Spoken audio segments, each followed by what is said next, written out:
Britney spears ಈ ಹೆಸರು ಕೇಳಿದ ಕೂಡಲೇ ಜಗತ್ತಿಗೆ ನೆನಪಾಗುವುದು ಆಕೆಯ ಅದ್ಭುತ ಹಾಡುಗಳು. ಆದರೆ ಆ ಹೊಳಪಿನ ಹಿಂದೆ ಅಷ್ಟೇ ನೋವಿನ ಕಥೆಯೂ ಇದೆ. ಸುಮಾರು 13 ವರ್ಷಗಳ ಕಾಲ ತಂದೆಯ ಕಠಿಣ ನಿಯಂತ್ರಣದಲ್ಲಿದ್ದ ಬ್ರಿಟ್ನಿ ಕಾನೂನು ಹೋರಾಟದ ಮೂಲಕ ಸ್ವತಂತ್ರ ಪಡೆದಾಗ ಇಡೀ ಜಗತ್ತೇ ಸಂಭ್ರಮಿಸಿತ್ತು. ಆದರೆ ಇಂದು ಆ ಸಂಭ್ರಮದ ಜಾಗದಲ್ಲಿ ಆತಂಕ ಮನೆ ಮಾಡಿದೆ.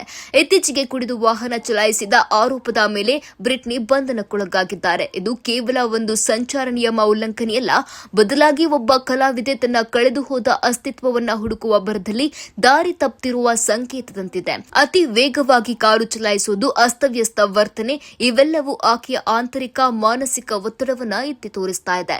ಪಂಜರದಿಂದ ಬಿಡುಗಡೆಯಾದ ಹಕ್ಕಿ ಈಗ ದಿಕ್ಕು ತಿಳಿಯದೆ ಗೋಡೆಗಳಿಗೆ ಬಡಿದುಕೊಳ್ತಿರುವಂತೆ ಭಾಸವಾಗ್ತಾ ಇದೆ.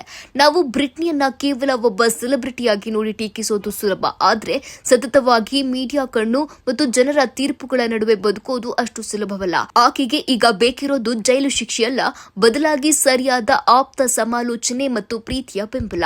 ಸ್ವತಂತ್ರದ ಬೆಲೆ ಜವಾಬ್ದಾರಿಯುತ ನಡವಳಿಕೆಯಲ್ಲಿರುತ್ತದೆ ಎಂಬ ಕಹಿ ಸತ್ಯವನ್ನ ಈ ಘಟನೆ ಆಕೆಗೆ ಮನವರಿಕೆ ಮಾಡಿಕೊಡ್ಲಿ.